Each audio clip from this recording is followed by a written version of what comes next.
love, what's up? Welcome to Confidently Uncomfortable. I'm your host, Jago, health and lifestyle coach and not-so-regal confidence queen. Coming at you with the real, the raw, and of course, the uncomfortable.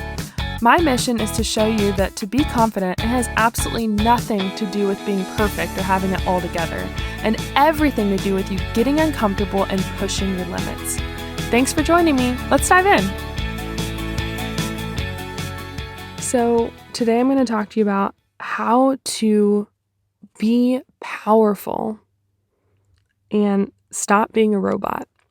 And so what I mean by that, no offense, but it is so easy to get stuck in the motions, right? To just go through life on autopilot. And a lot of times we get stuck in this motion because, essentially habit, like we're used to the comfort of routine and the comfort of, the safety net of our job and our regular, what we eat for breakfast, lunch, and dinner, or where we go, or what we watch, or what we do. But we also do it because we're not holding the belief that we are truly powerful and that we have more control than we think. So I want to get into your personal power and how you can harness it through the power of setting intentions.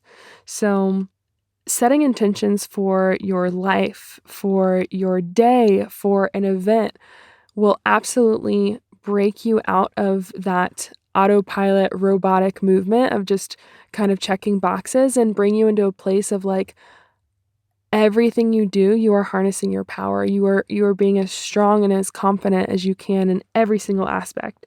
And so I know that it's so easy to get caught up in just checking boxes with your day, right?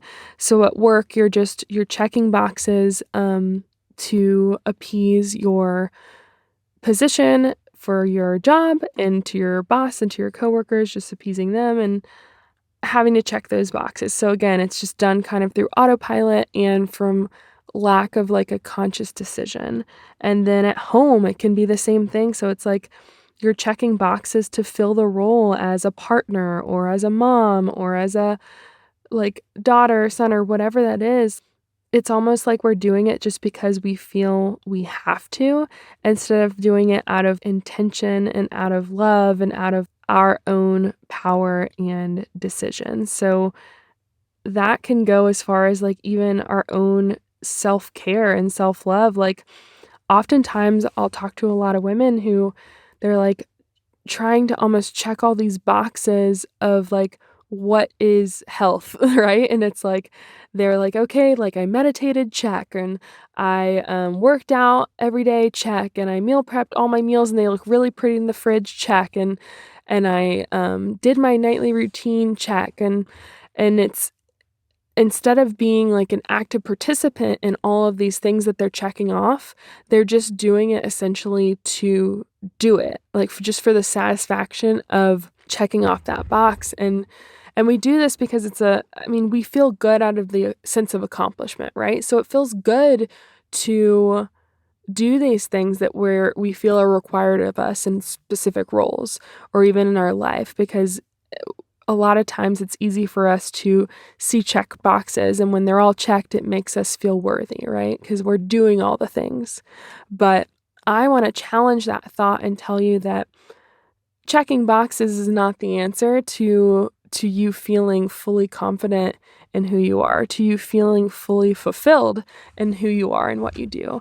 And it's really bigger than that. It's about taking a break from your day-to-day and stepping outside of your world and just looking in and thinking, okay, like I want to ask myself why with every single thing that I'm doing. Like I want to ask myself, why am I doing this? And by asking yourself why, it's going to really question what you do, who you're doing it for, and if you should even continue to do it. And doing that as your first step, so asking yourself why, is a great way to get started with setting intentions. So first, figuring out why you're doing these things.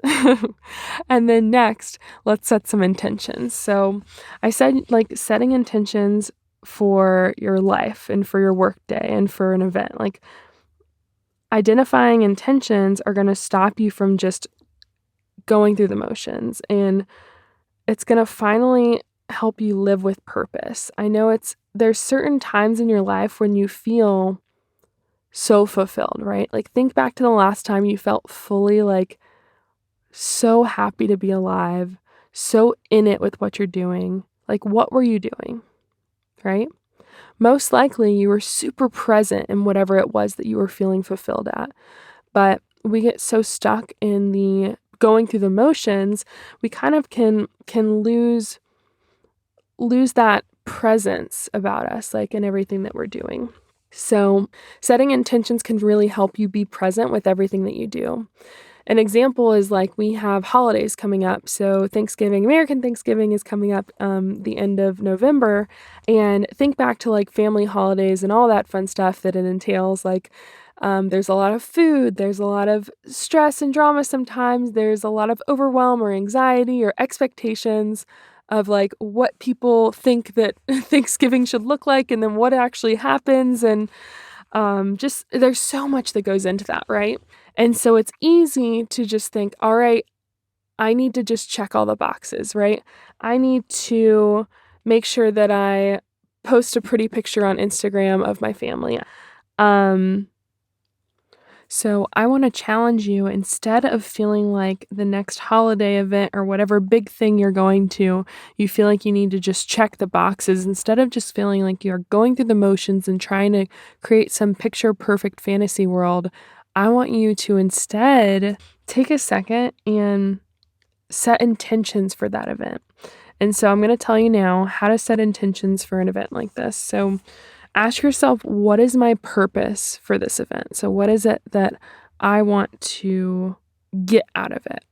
And then how do I want to put energy into it? So it's okay to give and take from experiences and events, but having an idea of what that's going to look like for you is an amazing way to set your intentions for the weekend or for the whole event itself. And it also helps you set up your mind around it. So if you know you're going to want to pour in your energy and your heart into connecting with people, but you also know that sometimes that connection can be wearing and tearing on just your energy, like after you've poured into people or you've listened to people or you've had to deal with some stressful situations with family, and you've wanted to keep the connection real, but also not not suck yourself dry of all the energy, then having that intention set ahead of time so that when you're going into it, you know, okay, I'm going to need a little breather around 7 p.m. or whatever that is. Like that can really make a big difference, because then you're knowing yourself and you know that, all right, I know I want to get this out of this, but it also means that I can set a little boundary for myself. It means that I can go into it and release the idea of a perfect holiday, release the idea of comparison of like, oh, well, I don't have this compared to this other person, or I'm not going here compared to this other person, or my family is not perfect like everyone else is.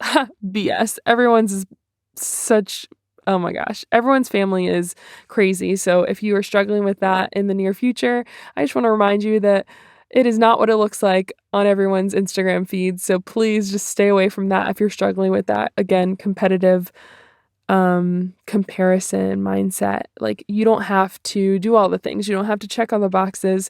As long as you're going in with your intention and you're getting out of it what you know you want, and you're pouring into it what you know that you need to, you are not going to be wrong. And it kind of releases that pressure of perfection. And so that is why that power of intention is so great for you to really tap into your strength and your power and your confidence, because you're going in there with such a different mindset than just thinking you have to go in and go through the motions and check the boxes and smile and just all of the things that you've probably been doing for a really long time.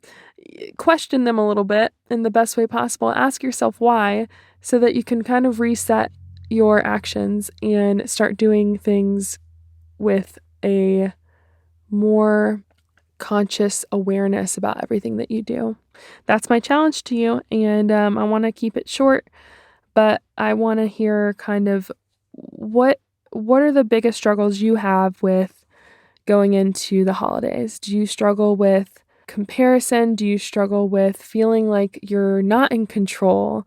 Do you struggle with boundaries? Do you struggle with connecting? Do you struggle with being present or feeling like you need to work all the time or anything like that, like struggling with slowing down?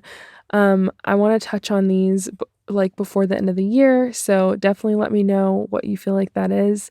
All of these things can be really harnessed through power of intention. I'm actually reading a book right now. Hold on, let me grab it so I can show you. So I can tell you.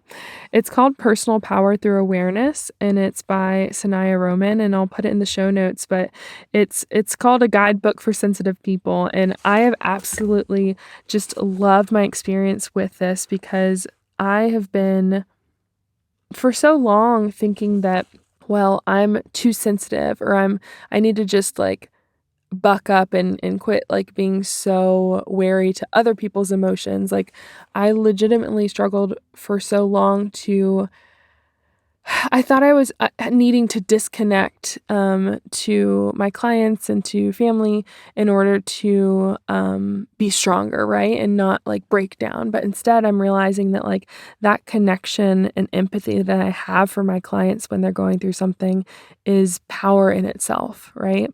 Like I would literally get off of client calls and weep. I would cry because I was just feeling what they were going through. I wanted to help them. And so I would help them, but then I felt that pain that they were feeling. And with my family for so long, I would take on their pain. And a long time I thought that that made me weak for feeling that way. And really I'm recognizing that there's personal power through that awareness and through realizing like your strengths and your weaknesses and working through all of that. So having that awareness about you and asking yourself why and setting the intentions is going to absolutely change the next time you're going into an event or you're just going through life. I hope this helps, and I would love to hear your thoughts. So feel free to screenshot this, share it with a friend. I know I have you guys writing reviews and stuff, and everyone that I've read has just been so amazing. So thank you so much. It means so much to me that you're here helping me grow this podcast, helping me spread the word. I would love to hear your feedback. I want to know any other topics you want to touch on, so don't hesitate to reach out. Thanks again for listening to Confidently Uncomfortable. I love being able to connect with you here and honestly don't want it to end. So head over to my Facebook group, Body Confident Blueprint, and be sure to follow me on Insta at JGoFitLife. Also, if you're ready to get real confidently uncomfortable, go leave this podcast a 5-star review and email me the review screenshot, support@jgofit360.com, for a chance to win a free 30-minute fitness audit and goal setting session. I appreciate your support. See you next time.